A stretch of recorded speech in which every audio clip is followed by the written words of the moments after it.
Hello, ladies and gentlemen. Welcome to game number one between Wait Till 10 and Phoenix Rising Moonstone. This is first of the playoff bracket for Division D Northeast. We did go ahead and have Wait Till 10 chose to get map pick because this is playoffs. There is no coin flip, so don't look for that. You will not find one. We did have Wait Till 10 choose to ban out Braxis and Cursed Hollow, kind of hating the top right part of the pick list. We did, in response, have Towers of Doom of Volskaya banned out by Phoenix Rising Moonstone because South is bad. And then we do go ahead and have Tomb of the Spider Queen, kind of like getting this little extra corner. Tomb of the Spider Queen being one of the smallest maps currently in the NGS map pool. And actually, the Here's the Storm map pool is not just NGS. So outside of the ARAM maps, Spider is about as small as you can get. So a lot of rotations. Not as much emphasis on globals because again, you can move around the map very, very, very quickly. You do have a lot of wave clear priorities, so Greybaine's coming here big. Sonias are very popular. Um, Diva always a high pick, and then of course some of the wave clear. Li Ming not as big, but hey, we're into the draft, and here we go.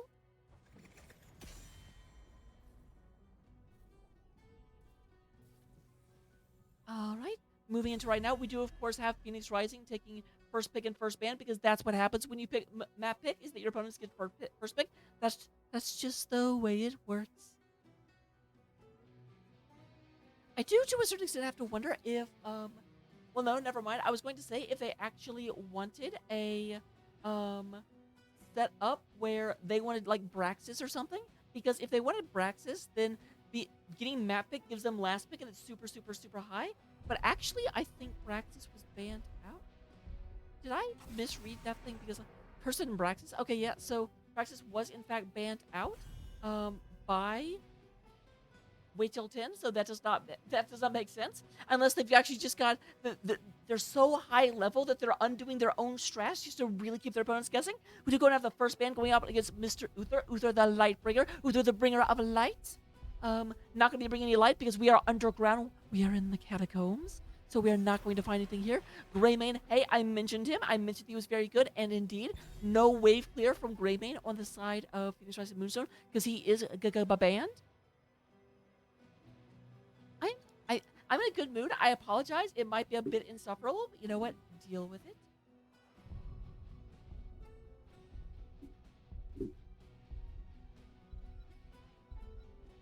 1 second.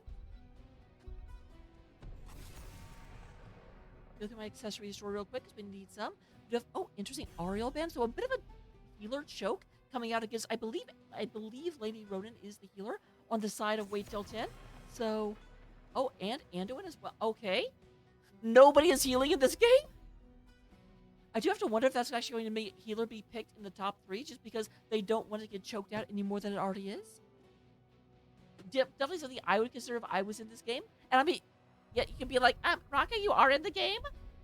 Shut up.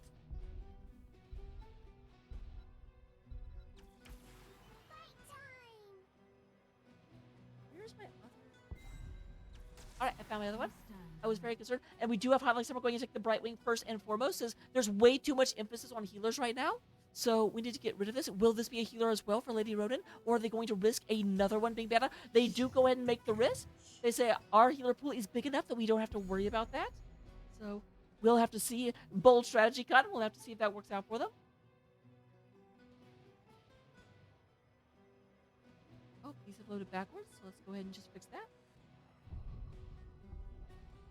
All right, we do have the Iceman does come in and get the Vala.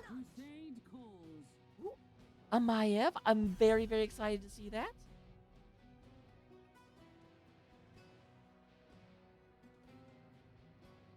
Oh, looks like I was a big dumb. Lady Ronan is obviously not their healer, or they're going to switch one of the two. I'm not sure which it is. Masos does go ahead and get on their patented Johanna. And we do go and have the Maiev as we said on Stitch. Sorry, I'm having to like do this in real time because I wasn't prepared. We do have a ban onto the Tassadar, and I do expect to see yet another. Like you've already banned out two healers, and you've gotten Anduin and Brightwing taken out the board as well. Is this going to be Stukov? I believe most likely. That's what I would ban if I was in the situation.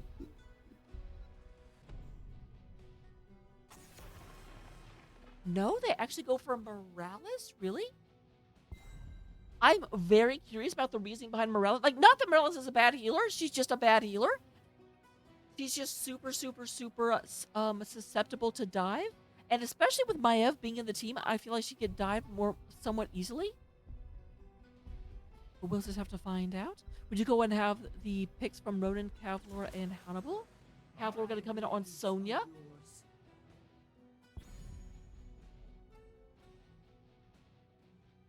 And then we do go to have Hannibal coming out on Rhaegar.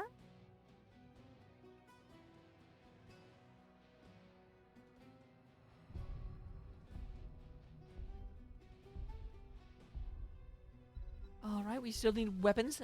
So we have the offlaner already picked. Sonya's going to be the offlane. Who is weapons going against? Weapons is going to go and go with that Hogger. The wait is over. And then we do have the Cassia being the final pick coming out of T-Cat. So very interesting comp so far. You've got Maiev to pull everyone in. Johanna actually, Maiev gets them pulled in. Johanna does not let them leave. Actually, a relatively easy attempt at trying to finish off Subdue. If Maiev can get a good swipe and pull in. But then, yeah, Johanna doesn't let them leave. While they're all in one place, Cassie can blind and just do a massive damage to all of them. On the other side, oh, ETC, interesting. We do go and have Vala, a bit more of a traditional comp. I'm very interested in seeing what Moonstone can pull off here. I'm not positive it's going to work out, but I'm positive I'm interested to see it. Like, I think the more traditional draft is coming out of the side of Wait Till 10, but I'm excited to see the Moonstone draft, so my excitement is just going to say I'm going to favor them ever so slightly. But what do you think? I'm going to go ahead and put the gambling up right now. So put your money where your mouth is, put your points where your mouse lies, and I'll see you in the game.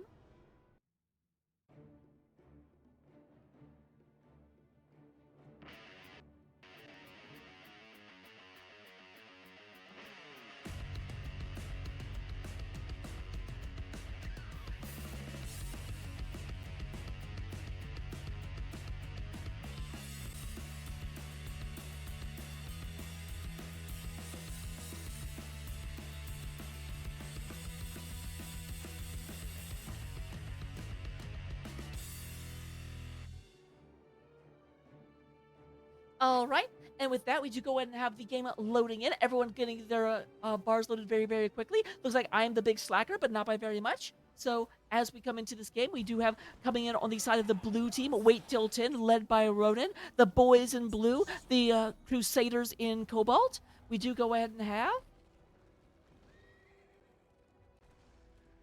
Iceman playing that Vala, Lady Ronan coming on the Asmodan, Kavlor on the Sonya, Hannibal on the Rhaegar, and Ronan playing the ETC. Meanwhile, squaring off on them on the orange side of the map, we do have Phoenix Rising Moonstone, the Marauders of Minas, the Rebellion, the Regency of Rebellion. We do go ahead and get Hot Like Summer playing the Brightwing, Mesos coming on Johanna, Stitch playing the Maiev, Weapons on that Hogger, and T-Cat is playing the Cassia. Looking at our level 1 talents, we do have a lot of quests, actually all over the place. ETC is going for Prague Rock. We do go ahead and have Gluttony coming out of that Asmodan, and then Fire at Will, coming out of the Vala. On the other side, we do go and get Laws of Hope on the Johanna. Obviously, Vigor's Falter. That's not a... I hate when they do that. That's dumb. But we do go and have Thunderstroke coming out of the Cassia as well. A lot of damage coming in already. You go ahead and have Hogger and Kavlor going down weapons in a little bit. Kavlor needs to be a bit careful. Okay, does go ahead and get out of there. Was definitely almost overstepped and got knocked into towers, but not quite. Meanwhile, up top, we go ahead and have Hannibal moving in. Blind happening on the Rhaegar is trying to swippy swipe with people's claws, but cannot fight them. This is not like Resident Evil, where you can follow the sound of the gunshots and try and go da da da da da. Everyone kind of moving in. Hannibal taking a good bit of damage. Here is Mesos. Mesos moving in. Mesos moving back. Flanking back and forth. We have Vala going down, looking like she wants to engage. Riding the amazing October horse. Iceman is coming down, looking for an engage onto Weapons. Weapons is going to have to fall back very, very quickly. Do they have spin available? They do. They go ahead and get back. Oh, does get just behind. A little bit of free damage on the Iceman, but a lot of free damage on the Weapons. Very, very low. We do go to have Hannibal moving down and going into this lower camp. But we do have Maiev in the area and possible rotation coming down. Ronan moving in, trying to trying to stop that. Here is Brightwing coming in. Highlight Summer moving into this. Polymorph coming down very, very, very low. Kavlor is extremely down to 300. Weapons looking for this, and we do go and have a Cassia goes ahead and secures the kill. They are moving down to go ahead and take this camp away from their opponents. There's the bounce across. Meanwhile, in the middle, we do have Cassie moving back up to get this experience. Hannibal coming back. Did have to go in and drop into the well. Ronan jumping back and forth. Really, Ronan trying to get this stacked up. Is up to 54 stacks so far. Prog Rock up to 6 stacks just at the moment. Meso's up here all by himself. All by himself. A little bit of experience possibly being lost by the other side. We have Lady Ronan moving in, but already these little orbs are just about gone. Only worth a quarter, and it looks like they will expire shortly. Meanwhile, down below, we do have a big push coming out of the blue team. Comes down here in order to stop this siege camp, and it does do so. But they actually do end up missing or losing the lower turret. That does give about a half-level lead in terms of experience over to the side of Phoenix Rising. Hannibal goes and leaps forward, gets a little bit stuck. There is the stabby stab.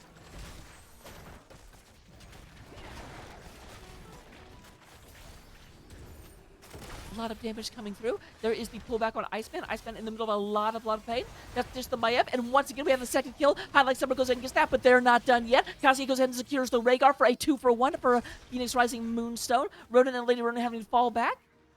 They will die together, and they will stand together. No one will get through here. And you know what? That's actually probably true, but a lot of damage will be done by this mercenary camp that was picked up just before this push. Here we have Kavlor down below trying to hold off this. But right now, the real issue is they're going to go in. It looks like they're going to go for turn-in. They do have enough. But they were a little bit too greedy. I'm not sure they'll get this done because Iceman is in the area. We do go ahead and get the pin down coming out of the Maiev at level 4. And level 7 is currently picked up for Phoenix Rising, as well as the Spider turn-in. Hello, Mbalabi. Welcome, welcome. And hello also to Stoic. I have a sneaky suspicion I know why you're here. And here they come. Web Weavers are spawning onto the field, going ahead and moving across the lanes. There is Stitch, just gets collapsed on a little bit. There is the ETC trying to get out of here. Does boop everyone back. Does look like ETC will escape. We do go ahead and currently have 26 stacks on Thunderstroke. We are up to 100 on Gluttony already. Halfway to Gluttony. A fourth of the way to Annihilation. 15 on Fire at Will. And 12 out of 20 on Prog Rock.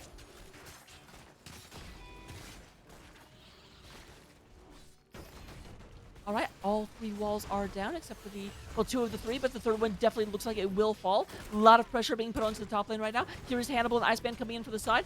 We have a Wolf trying to stay alive, and it does look like they've gone ahead and secured this. There goes the healing totem down, and there goes the last of them. Mesos moves in, tries to get everyone into position. There's the polymorph. Ronan goes in and just pull out of the position. There is a nice orb landing for 8 Ronan up to 124 stacks already. A lot of damage onto the cow. Cow is down to 80, but it looks like they will go and get out of here.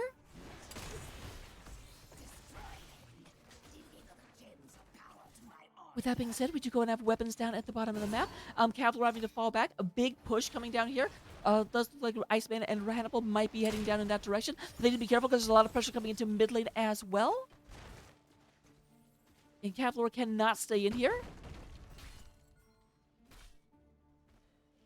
They do have turn-in. They being wait till 10. But they may be waiting until 10. They have not turned in any of the actual spider butts so far.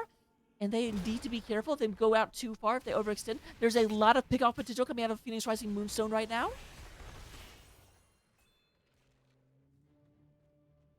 Weapons looks like they are going to go down and go ahead and secure this. Okay, just actually scouting it out. Checking to see if their opponents are trying to get it. Instead, does go in here, but there's Kavlor back. Did go ahead and Hearth, but it does look like the wave actually takes out the first fort of the game, going down to the bottom against the aggression of weapons.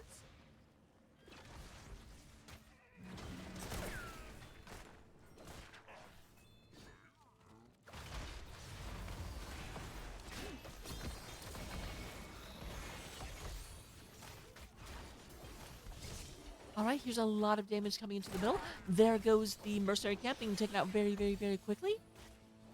You can't have like Summer in the middle. We do go ahead and have Hogger moving down below, trying to stop Ronan down here.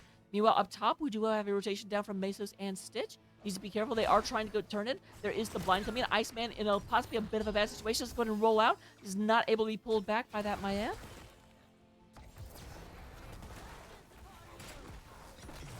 All right, Iceman does go ahead and gets taken out by the Cassia. There is Ronan coming into the back line. It is 3 versus 4 at the moment, but Mesos is nearby. Here comes the... Oh, cannot actually... It was a little bit early. Could not get over the wall. Here's a lot of damage. Mesos trying to come in and catch a lot of these people off guard. Goes to pull them in. We do have Cavalier in the middle of a lot of pain. Tasteless and... Stitch. Stitch just going to get taken out by the elated Ronan Orb. We are up to 166 stacks. That is a 2 for 1. Vala goes down one more time. Vala thankfully did not take the... auto attack quest because they've already died 2 times this game, and that would be terrible. Cavalier comes in and goes in and aggresses upon weapons. Weapon says, here's a mace, take this.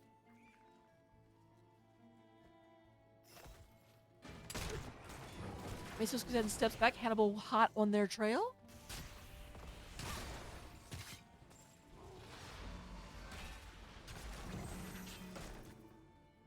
There is I love how Mesos is just like walking along with the rest of the team.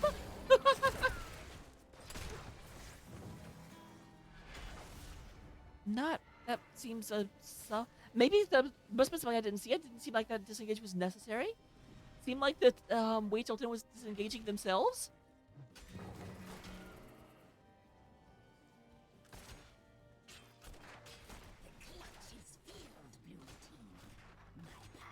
Frog Rock is finishing up, as we see over on the side, and the blue web weavers are spawned. It does look like they go ahead and get some mercenary camp pressure coming down the middle of the lane in order to help defend this.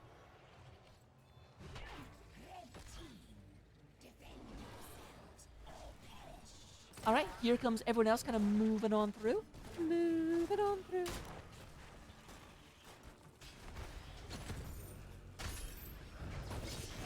All right, here's a lot. Great Warden's Cage goes ahead and kills the Vala. We do go and have a follow-up kill onto Aspedan. Ronan trying to get out of here. Does he have slide? Is he going to be able to get out? No, the cow goes down. That is a 3 for 1 in favor of Phoenix Rising Moonstone. They're going to go ahead and go back and clean up all of these. Great engage. The level 10's coming in deadly online.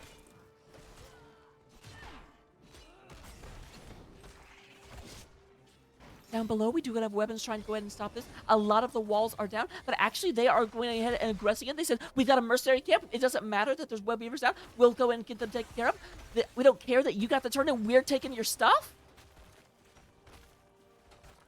And it does definitely look like middle fort is going to go down against Phoenix Rising. We are up to 230 stacks on Annihilation. Gluttony already finished. Aspedan is full up and just still smacking his lips, because that's just what Aspedans do.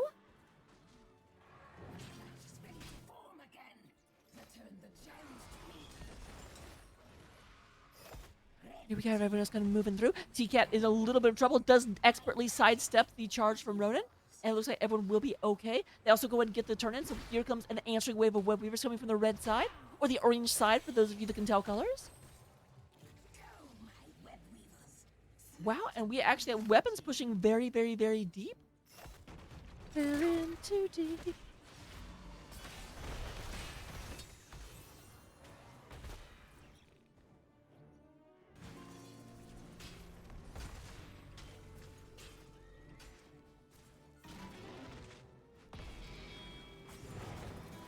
All right, Stitch goes ahead and gets the ETC back.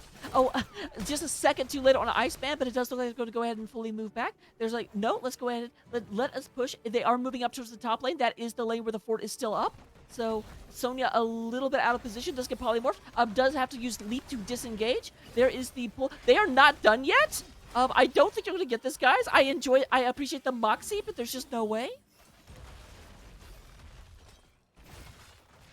Web Weavers are not up anymore, but you know what? I think it's funny that they've taken 3 forts so far, and only one of them was during their Web Weaver phase. Gather their gems.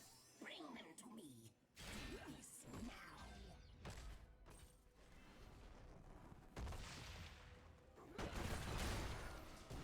All right, we are ready for another turn-in on the side of Wait Till 10. Ronan is looking at it. Here is a little bit of a bush gank. Weapons going back and forth.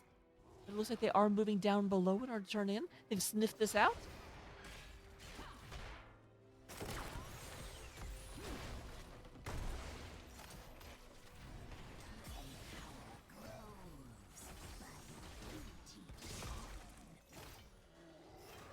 All right, we do go and have the blue turn in. It does look like this mercenary camp will be picked off well before the blue web weavers ever get here. A big push happening down below. All 5 members, 5 fingers to a fist in the bottom lane, and that fist is aimed directly at this fort. Although, as I say that, nice double chunk of the UTC. There is the land coming from the, and once again, that great Warden's Cage does catch both Stitches and Rhaegar right in the middle. It does look like Ronan and Lady Ronan are going to, as I mentioned before, die together. Although, actually, is Iceman going down? Weapons wants this. There is the spin, and yes, Ronan is the sole survivor. I said they would die together. I said they would die like samurai, but I forgot that Ronan are samurai without a master, so they don't play by the rules. And Ronan goes in and gets out of there, says, sorry, Lady Ronan, sucks to be you. I doubt that's actually what they said, but you know what? It works for the narrative.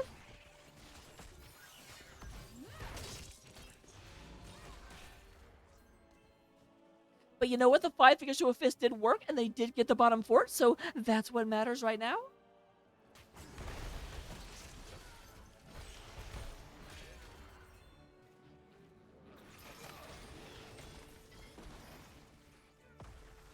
All right, this one will get cleaned up very easily.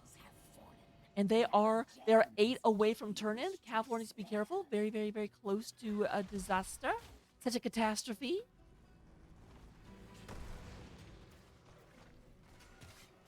Shatter their constructs. Deliver the gems to my altar before your enemies.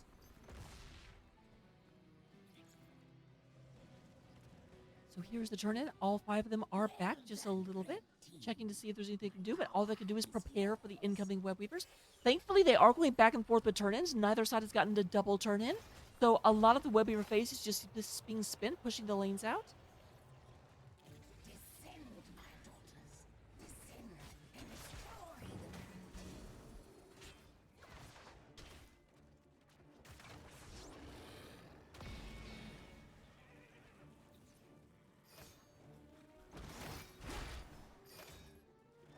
All right, we do have the top web weaver going down, fairly uncontested. They are deciding to push mid. Mid is the lane they've decided to, because the bottom lane is so far pushed back that they don't want to really push into it too terribly much.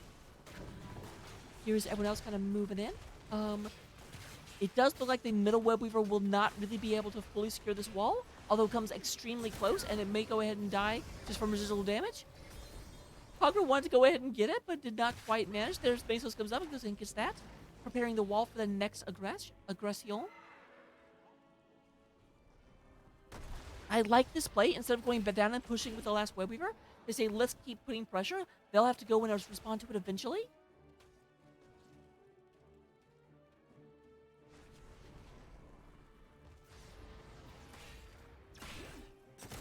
It does look like they got Sonya in the bottom lane. She is showing on the map, so this should trigger some move in, but no.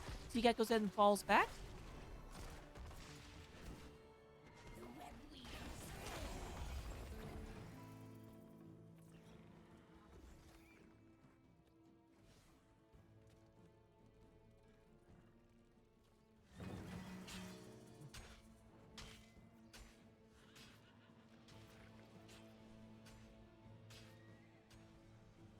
They don't quite have enough for turn in. It's extremely close. Only about 19 away. Oh, that's 21. Darn it, caster math. But they do already have 12, so very close. And they are looking. They have 20s. They're going to say, let's go ahead and take the boss. Let's see if our opponents want to come in with an 8% damage and health disadvantage. There's Hogger. Hogger says, hey, I can solo this. And the rest of the team is like, we're still here? Here's everyone else kind of moving through, doing a lot of damage, just really pushing into this.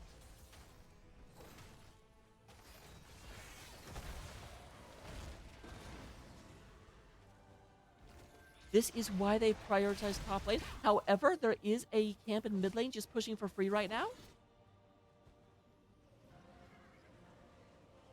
They still don't quite have turn in. They're still about 6 short. 5, I guess.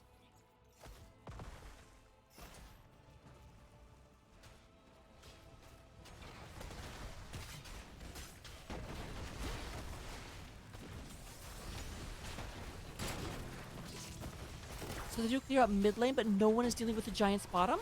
So these might get quite a bit of value when they push in, but the Web Weavers are on their way. My power is Bottom lane is going to go absolutely nowhere thanks to these giants. And it does look like PRM, they're more interested in winning than trying to undo the damage. They say, we are here, we have 20s, let's go ahead and take advantage of this. The Web Weaver will clear out the giants over top, although a lot of damage comes down to Highlight Samurai and Stitch.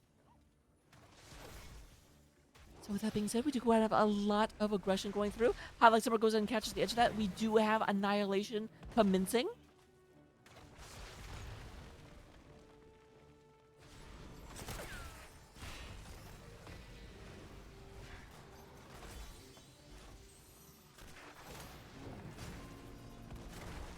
We're just looking for that engage. As always, Mesos gets in. There we have it. There goes ahead and the Stitch. And the big old boom, boom, boom, boom, boom. We have a kill, we have a kill, we have a kill. We're looking for 2 more. Cavlor looking down. Well played is called out by Hannibal. I definitely agree with that. I certainly expect to see Maiev not allowed in future games because, oh my goodness.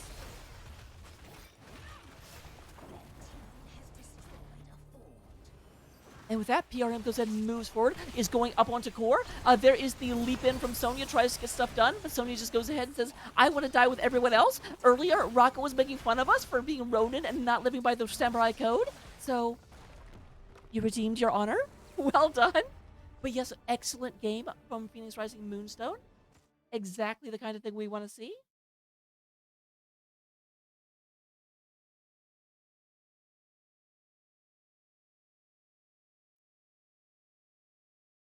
Hello, everyone. So with that, let's go ahead and look at stats at the end of the game. Number 1, in healing numbers, we do have Hot Like Summer. Oh my good! Here is what happens with the healer choke. They set this up and they did a great job with it. With the healer choke, Hot Like Summer ended up out healing the other team by almost 3-1. And again, that is not anything against Hannibal. Hannibal had almost all of their prime healers taken away. Hot Like Summer first picked the Brightwing. Hannibal lost access to Anduin, lost access to Uther, lost access to Brightwing, obviously was on the other team, lost access to, I forget who the other ban was, but there were 3 healer bans plus Anduin. It was a lot. Oh yeah, Morales, that was one of them. So very, very, very well played, well drafted.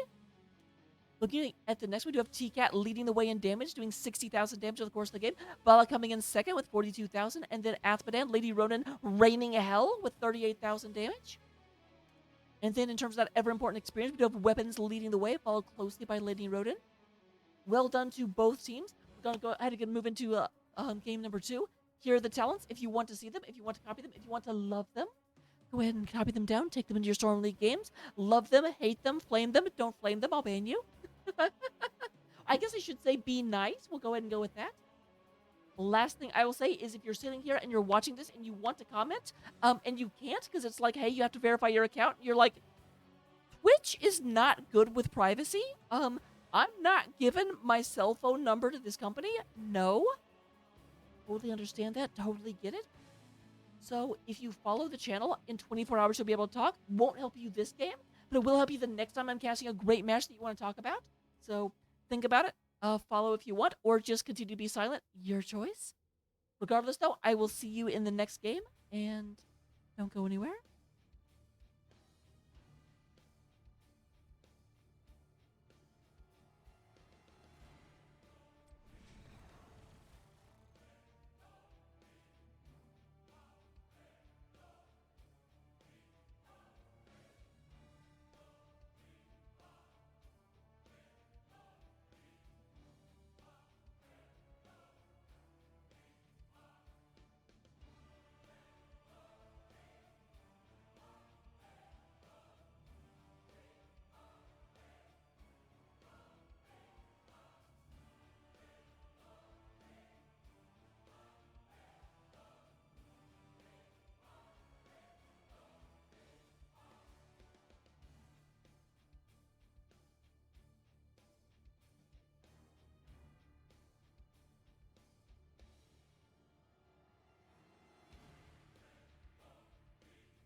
Hello, everyone. Welcome to game number 2 between Phoenix Rising Moonstone and Wait Till 10.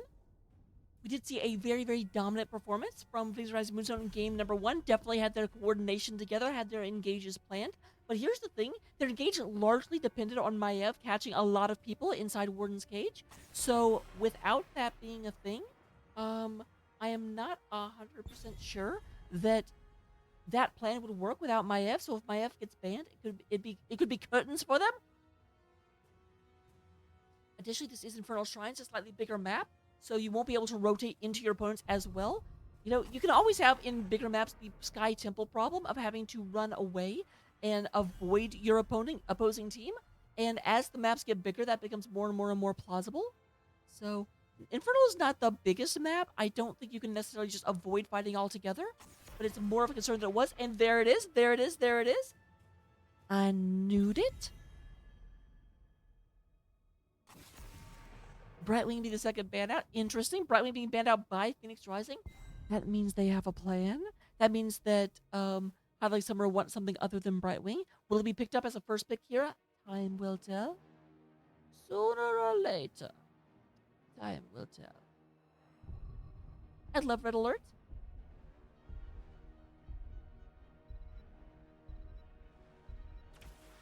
Alright, we do have Iceman getting on that Vala one more time.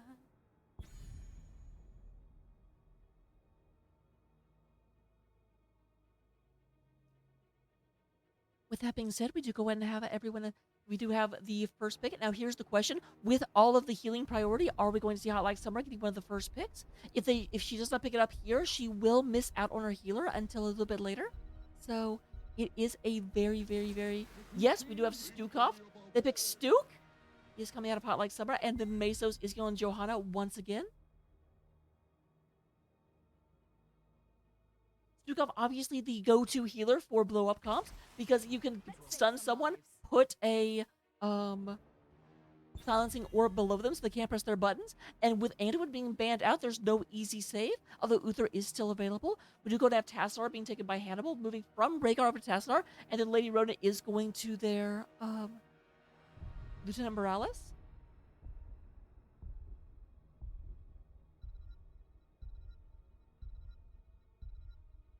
I do like that skin for Lieutenant Morales, let me just say. The Anubarak is going to be banned out.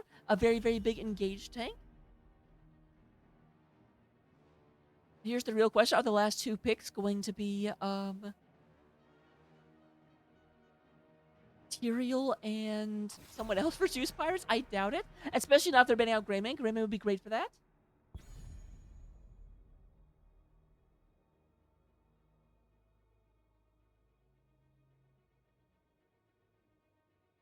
So our last, or two of our last three picks from Stitch Weapons and T-Cat.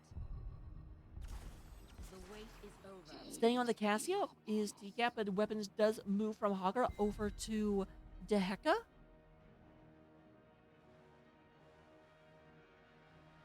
I've always been very interested when I see that. Whenever I actually see, like, the offlaner has the option for last pick and doesn't take it, goes ahead and lets their opponent last pick into them.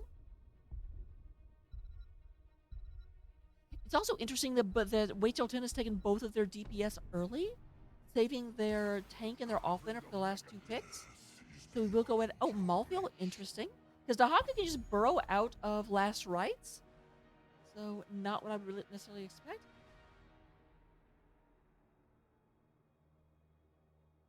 That said, Malthael does do a lot of damage and can go ahead and kind of chase Hogger through his bounces, because obviously anywhere kind of close to him, he can still hit with his Q.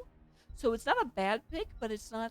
You definitely aren't going to be winning the fight at 10 because of your ult. Your ult is kind of useless against that. Though granted, there are a number of decent ult targets on the other side, specifically looking at Stukov and Cassia, and now Lunara.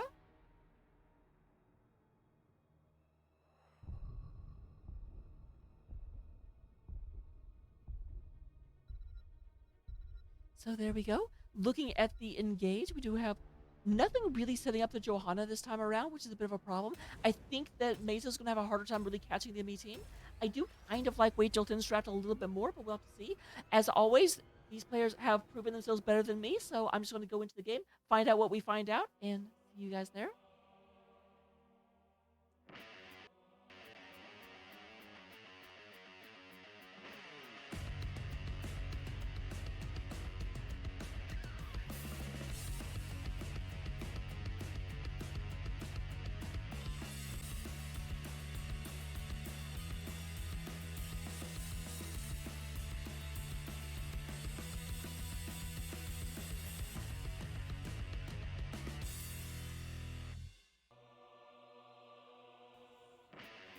All right, coming into the game, we do go ahead and have.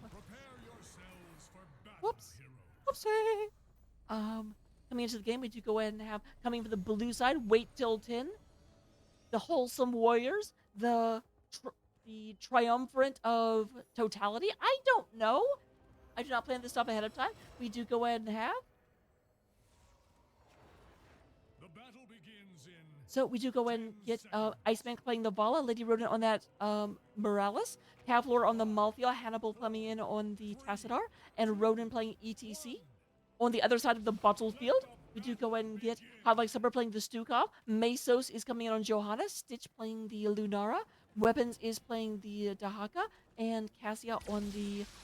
Well, Cassie being played by T-Cat.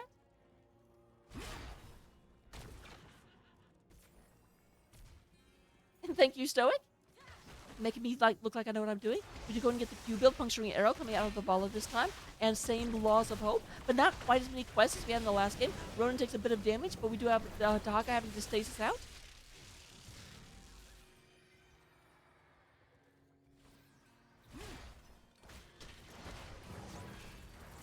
Decent bit of damage onto Ronan, who was a little far forward in that. Nice engage. Meanwhile, up top we do have Weapons fighting against. Did miss the tongue. Very nice step behind the minion from Kavlor. Ronan being the focus target, but it looks like we'll go ahead and get out of there. Iceman goes back. There is a nice Q wave coming out. What did Tastar take? He didn't take the... Okay.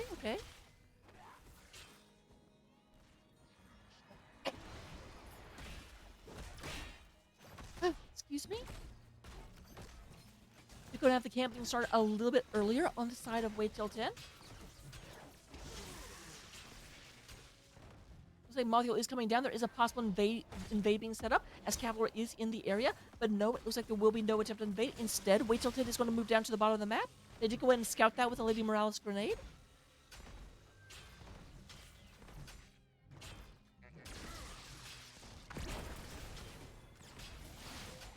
Here is everyone moving through. No real attempt to stop this. Mesos comes down and gets the experience. Is going to come down here and see this being taken, but way too late to do anything about it. Little flashlight into the bushes. With that, we do have a roughly about an even experience, but I think that's actually just because we're a little behind picking this up. I do think the Wait Till 10 should have an advantage because they got that extra mercenary camp, but we'll just have to see because that's definitely not what the top of the screen says right now.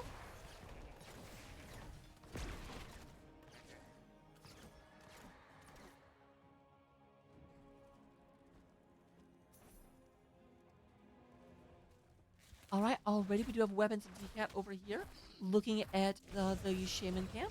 And the shrine will be coming. It will be a Frozen Punisher. Frozen Punisher first thing. Man, we are starting out with the highlight reel.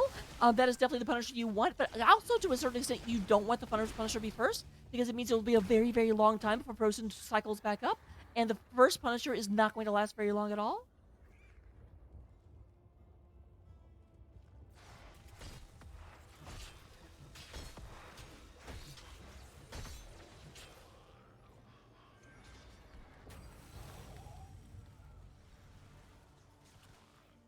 All right, here we have the battle.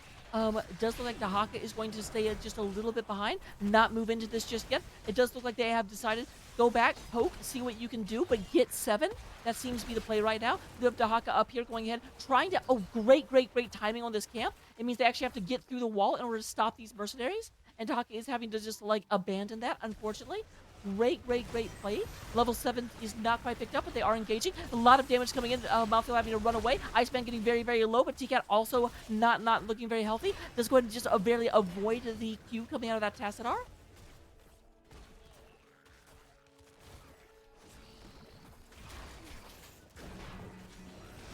Meanwhile, the Shaman camp is up at the top of the map, going through here, but they have to make a decision. Do they go or do they stay? Do you stay or do you go now? And it looks like the call is stay. They are just letting the top ones push. It is 27 to 29. It is incredibly close. Very low health bars. Weapons looking not too good for Wear. Dahaka in a lot of trouble. Does go ahead and stasis, but we do have a blind happening, and we do have the first kill into Maltheo, but Weapons goes down right after it. It is 1 for 1, 37 to 32. They are moving in. They're trying to take this away. Zoning out their opponent as best they can. Tries to make sure they cannot actually get these last 3. Ronan is trying to go in. Ronan is looking in for these last couple.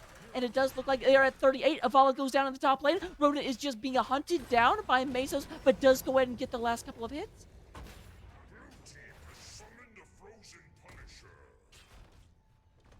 You indeed, says Hannibal.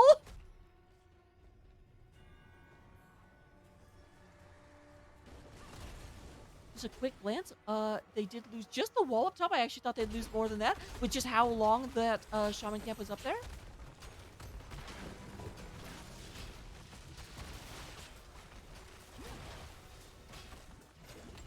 I do think it feels to me like Phoenix Rising had a little bit of a like they tried to do two things at the same time, because they delayed going in there for sevens, but then they ended up going in without sevens. So that's a whoops. Like, I feel like they either should have gone at first, or they should have not waited, or they should have actually waited till sevens. They kind of tried to like go midway between the two, so they just gave up advantage for literally nothing.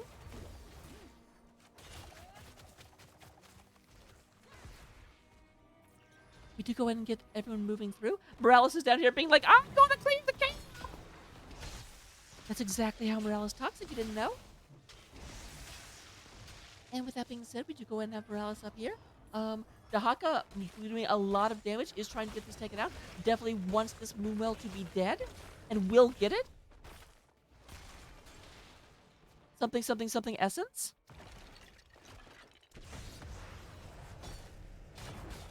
All right, level 10 is up. They need to be careful. Specifically here in the middle, it does look like we've got a rotation coming up from Lunara. Look at our level 10s. We do go ahead and get Blessed Shield.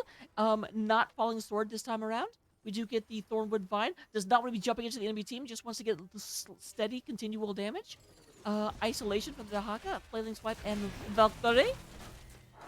We got Valkyrie, there it comes. Pulling the cow right back out, but there was great wall for the Tastar. It managed to stun everyone and keeps the cow from going down. We still have... Oh, okay, we've had a couple of kills. Never mind. Whoops, whoops, whoops.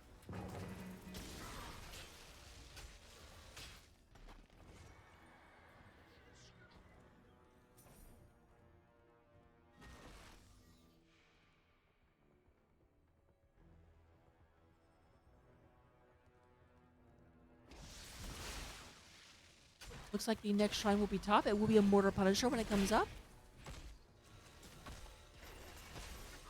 Dahaka is already up here, along with Hot Like Summer. Going ahead and taking this down. Now here's the thing, They see Malfield back away. They should be able to guess he's coming here.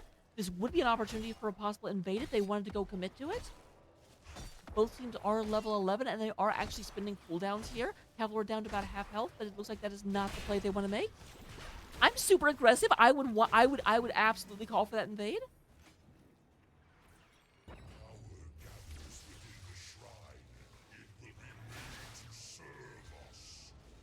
Instead, it looks like they are going to go ahead and try and move down here, get a lot of advantage, take out the front wall. But unfortunately, they actually got delayed slightly on getting their mini wave up here. Ooh, unfortunately, Valkyrie comes out and misses. Will not be available for this fight. The shrine is currently activating. Are they just going to give up the Mortar Punisher? But Ronan is down here. Nope, it looks like we do go ahead and get on our... Oh my god, Summer, that is beautiful! What is this? And where do I get one? Super professional casting, I know, but this is amazing.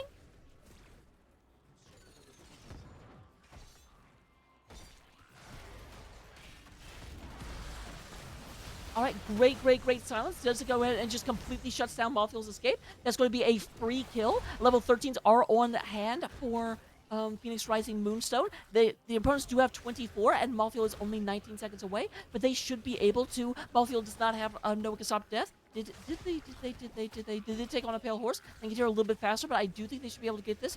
I know, Aaron, it's going to be close. Lunara is moving down here.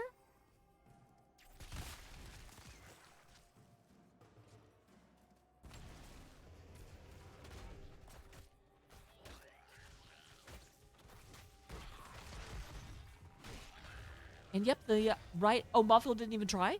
I was going to say right as Malfield was getting there is when it finishes up. Do not disagree with this decision not to try for it. Looks like Lunara is doing the double soak.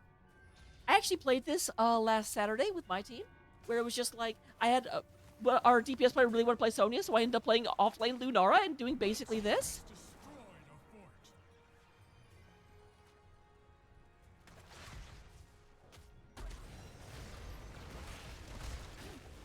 All right, a lot of damage coming from the road pressure. There's the jump over. Unfortunately, ETC does not have an unstoppable they can use.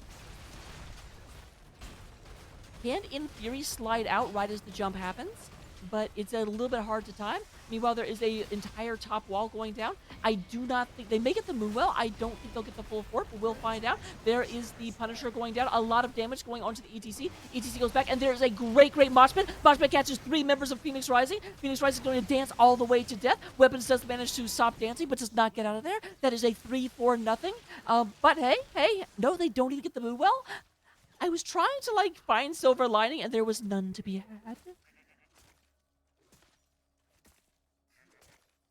That is a big problem they have, because they've got the silence coming from the Stukov. They can't have a Valkyrie pull the ETC away when they use it. Isolation won't actually stop it, because Isolation does not silence, I don't believe. Oh, it does silence? Okay, so that could also stop Mosh. Decent number of Mosh interrupts, but all of them are skill shots. So, in the wrong situation, it can be a little hard to hit that. Nothing from Lunara to stop it, and nothing really from... Because they went for... I mean, obviously they can stop it with the shield by just hitting them, but the Falling Sword would kind of, like, cleanse everyone out of it.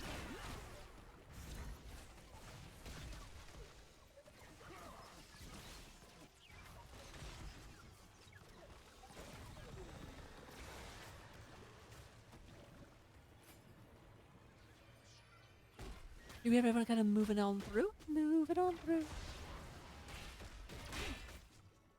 Meanwhile, more Shamans being picked up by Weapons and Stitch. That doesn't quite, like, have the same oomph to it as Lilo and Stitch, if you ask me, and none of you did. They need to be careful here. I mean, they're getting a lot of value, but that is a 4 into 5. Granted, Dahaka can show up at any moment.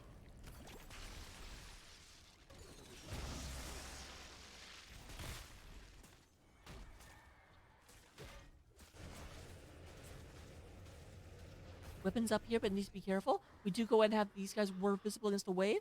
But Dahaka, yep, okay, Dahaka does realize that they're in mid lane and can go ahead and rotate up. So does indeed back off. Seems a bit of analysis paralysis coming out of Phoenix Rising right now, where they've got a level on their opponents. They've got, like, map priority, but they're just not really doing anything at the moment. There's no camps to pick up except for this one.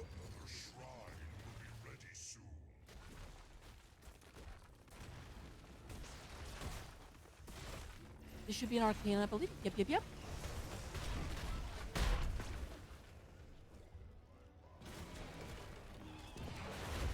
All right, there is the Blessed Shield. Comes out immediately in order to stop that. A lot of low health bars on all sides. TCAT looking extremely low. There's the blind coming in onto Kavlor. Kavlor is the first one to go down. TCAT not quite gone yet. Ronan goes ahead and slides out, trying to survive. We do go ahead and have weapons in the middle of a lot of the enemy, but actually goes ahead and lands the tongue. In the backline, we have Iceman trying to chase everyone down. Vala looking for this, but Vala going ahead taking a lot of spears to the Gizzards. Vala, the Gizzards do not like spear, and we should have another tongue in just a second. Nope, there is the disengage. That is a 2-for-0 in favor of Phoenix Rising.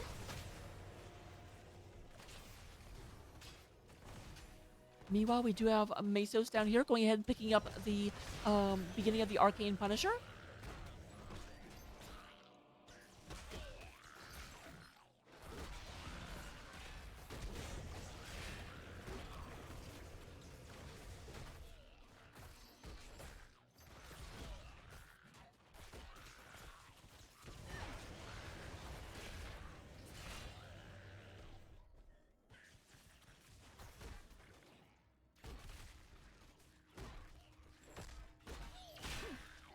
There comes the Arcane Punisher, moving right on out.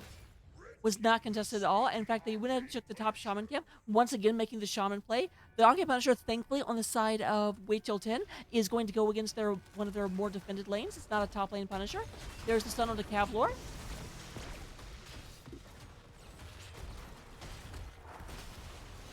Nice pull out onto Ronan. Ronan goes in and gets caught, but there's no silence put underneath him. However, the fort does go down. Meanwhile, they have got some pressure in mid lane thanks to that Mercenary camp that we're not going to look at right now because Morales is going down. There is the Pikachu goes ahead and gets hit. There is a double stun coming out.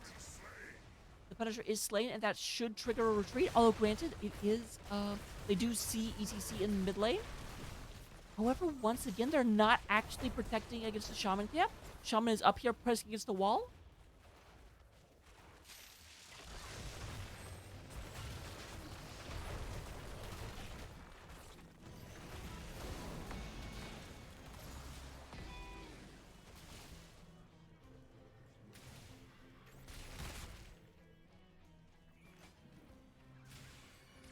All right, here is the disengage. Dahaka looks like they're going to go back because this wall has already lost one of its towers, is just about to lose the actual wall itself. Meanwhile, we've got a push into the middle fort. Go ahead and try and get that taken care of as Dahaka does move up to deal with those shaman. I'm sorry, I get very concerned about the shaman.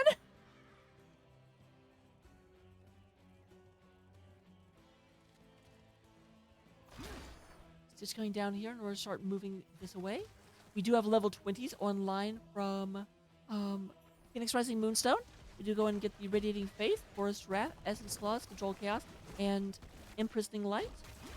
I don't think I ever actually said, but we've all seen the Mosh, Archon, Stim Drone, Last Rites, and Rain of Vengeance. I never actually said it. Red team has destroyed. Next shrine will be top lane, which is bad for the... Well, actually, I guess both of them have lost their top fort. It will be another Mortar Shrine. So still not back to Frozen yet.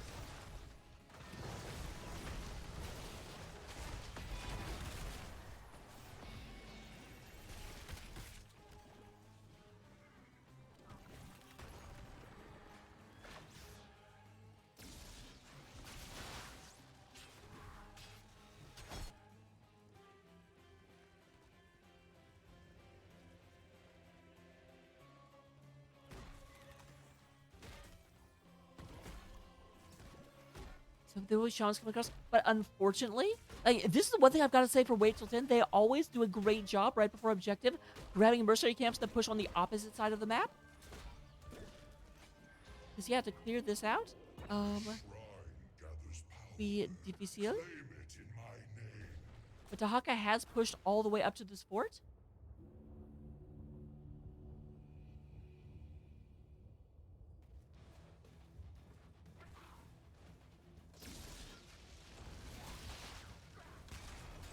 All right, they got the Moonwell value. But again, yep, they're just ignoring the mercenary camp in bottom.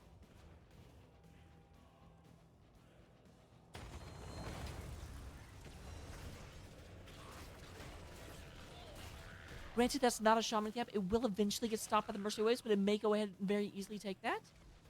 With them sitting here looking for a tongue.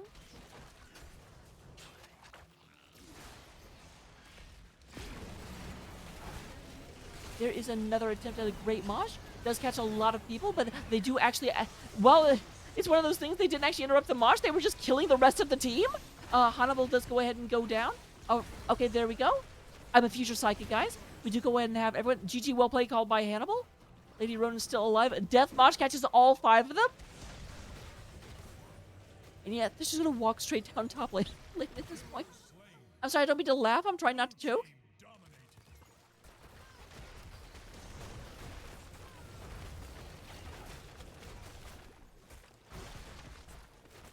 Red team has destroyed a fort. Blue team's core is under attack. And yes, this does absolutely look like it's going to be the final call in terms of this one. As Phoenix Rising Moonstone has a 10-second window before any opposition is here.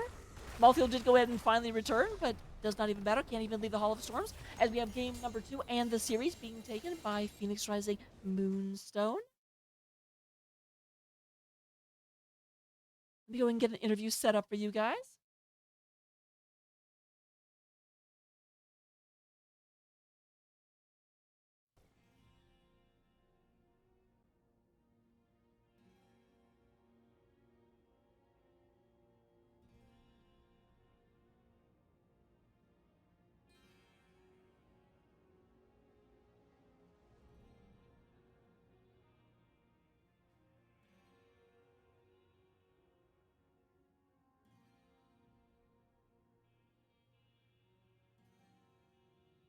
All right. While we wait to see if any of them join us, which I'm sure someone will, but we do go ahead and look at the stats. Lady Ronan, I got on a bit of a more comfortable healer for sure. We do go ahead and have Alexandra leading the healing waste, coming in 73,000 versus um. Looks like we are being joined Hey, by Stitch. Hello, hello, hello. how's it going? Going pretty I know well this for might be a me. little impromptu because we didn't actually set this up. So, I mean, I just pinged you in div chat, so we kind of did. oh, okay, perfect. I saw it. I totally saw it. That is why I jump into a lobby at the end of like it's like that's like, you're supposed to be here. What are you talking about? Yeah, I mean, this isn't the first time you've cast this, right? You know? I don't think so, but it's been a long time to be sure. This has been a hellacious season for me. Absolutely. But yeah, I'm doing pretty well. How are you doing? Doing a lot better now, right? After getting a win, feels good. Absolutely. It was funny. Right before the game, when I was like talking to people, they were like, "Yeah, please, please pray for us." And then so obviously, I guess prayer works. I can't believe I'm saying that, looking the way I do. I'll take your word for it. Not on how you look, but I'm talking about the prayer works. But looking at things, obviously, game number one was you guys ended up getting first pick, and they took you to the spider map. Yeah. You came out with a really really interesting comp that kind of centralized around Maiev. Is that something you've shown throughout the season, or is that something you've kind of been preparing specifically for this moment? No, really, just kind of just started picking up playing it. Um, it's one of those things where we're like, yeah, we'll give it a shot here. We don't have a lot of games on it. I think we played it like maybe one other time throughout the season. Just kind of decided to pull it out. Well, fantastically done, and even beyond that, it must feel good to pull out a hero that you've only just picked up and then have it be the first ban in game number two. Yeah, if you've played against it, it can feel kind of bad sometimes. So I totally understand.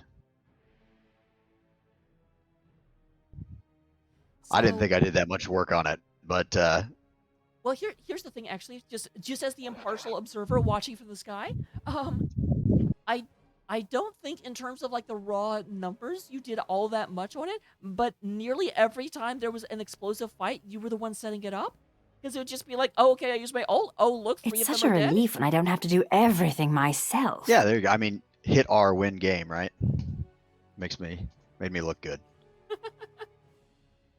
Well, 100% appreciate that. Also, Zach, thank you very much for the Prime sub. I actually just activated that on this screen, not inside the game. So I was when that first came up, I'm like, wait, what? Oh, yeah, I did turn that on. But on Tomb of the Spider Queen, other than use my Ev win game, did you guys have a strategy going into that? Misos is the one doing all the drafting for us, so he kind of keeps us in check, telling us what we're going to play, and I think he's been doing a fantastic job all year, and so he just kind of came up with it on the fly, and we were able to execute. Well, I definitely feel as though some executions were done. Again, very, very much congratulations. Yeah, um, thank you. Going on into game number two, looking at game number two, they took first pick, and you guys had to pick that map. Was there a reason you went Infernal specifically? No, there wasn't anything specific. It was just Infernal's one of those maps that kind of everybody plays, and we played it quite a few times this season, and just decided, hey, let's go duke it out there. So I do have to say, and granted, this is a bit of the yuck part, but I did notice, especially in game number two, pretty frequently you guys would prioritize doing damage over stopping those stupid shaman camps. Um, well, it obviously kind of worked out, although in the moment, I think the individual plays might not have. What was the thought process behind that decision? I think a lot of it is, we're trying to clear the waves when we can, and the shaman camps and whatnot, and then someone will say, hey, we're looking for a fight, or someone sees something and they call it out, and then we're all just trying to follow up on that. as opposed to necessarily focusing on, clear to camp or whatever. All right, so it was funny, and I don't mean to like call this out, but it was at one point, right leading up into that Mortar Punisher that spawned up in the top lane at the very end of the game, or maybe it was Arcane, I forget which. But in chat, Stoic was like, "Well, this is a win condition for both teams, thanks to the just obnoxious amount of value those shaman camps have gotten."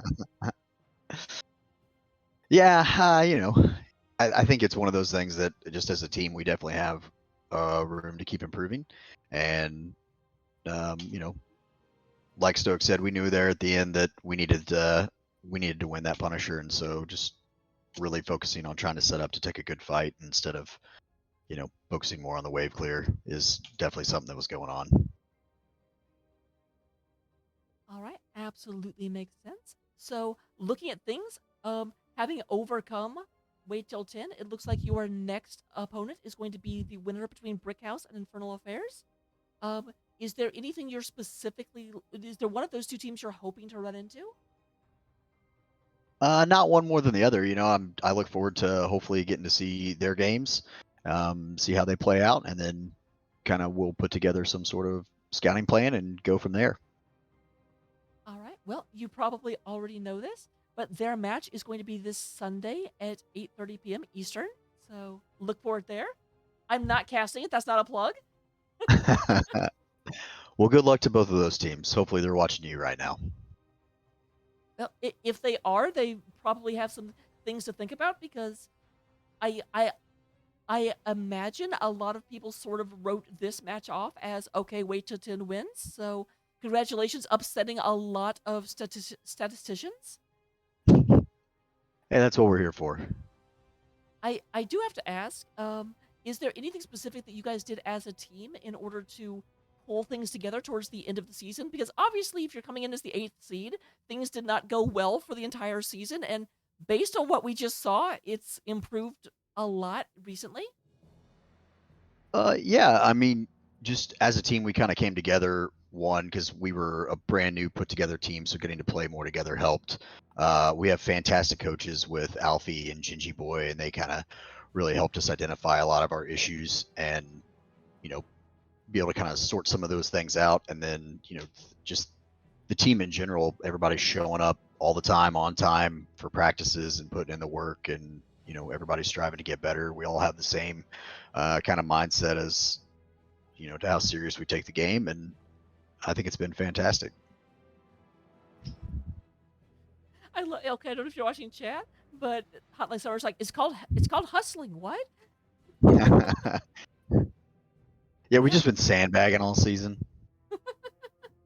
just decided to get to the end and have the simplicity plan. It's actually funny. A different team that I was interviewing last week basically was like in the 8th seed, and they were like, "No, this is perfect for us. We'll just beat the number 1 team and then have the easy seed." There you go.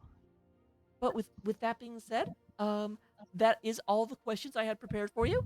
Let me go ahead and turn it over to you for the shoutouts. I'm sure you want to give. Yeah, basically just to follow up with what I kind of already said. Shout out to the coaches, Alfie and Gingy Boy. They really helped out. Stokes helped us out as well. You mentioned him already. I want to give a shout out to you for casting this because I know that takes a lot of effort, and I appreciate you taking time out of your own practices and your own schedule to do this. Shout out to the team for, like I said, all the guys always showing up. And again, shout out to Wait Till 10. Those weren't easy games by any means. There was never a point in time when we really thought like, oh yeah, we've got this in the bag or anything like that. So definitely GG's to them. It's one of those moments where you're like, okay, when did you know you won? When the core exploded. Yeah, exactly. But very well done. I will leave you to enjoy the after party. Don't do anything I wouldn't do. All right. Hey, thank you. My absolute pleasure. We'll try and do this again, but no promises. Although granted, there will be less games competing because, well, teams are getting eliminated. It's what happens. There you go. I mean, I think we actually have a pretty good record with you casting us. So anytime. I will be back. Yeah. Well, with that being said, again, congratulations. Have fun and see you in 2 weeks when we get to week number 2 of playoffs. All righty. Have a good one. All right, with that being said, let me go ahead and get you over to somewhere else. It does look like we've got a Division A and a Heroic Division match, so I always try and stay in the same division, but I can't. Oh, wait, Crushinator also has D Southeast. Fantastic. Hong Kong versus Bunker Fun Time. There we go. We're going to go see Crushinator.